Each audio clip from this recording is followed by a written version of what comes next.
กำลังเป็น ตัวอะไรนี่ ที่ น้องชิม ครับทำขนมปัง โดเรมอน เหรอ ทำกระทงจากขนมปังปลา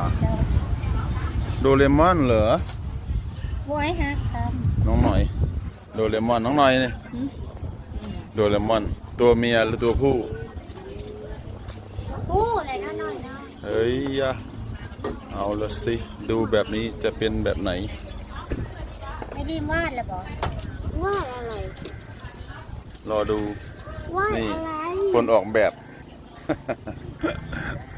แม่ท้องตรงกลางมันเป็น แม่เป็นคนทำลูกเป็นคนออกแบบเอา เฮ้ยตีเนื้อไม่ท้องตรงกลางมาเดียวเฮ็ด อ่าอย่าเถียงเดียวสิ อุ้ยเดียว เจ้านายเจ้านาย เจ้านายสั่งให้แม่ทำเอารอดูว่ามันจะเป็นอะไร กระทง ลูกกับพุทธาเดียวโพด กระทงโดราเอมอน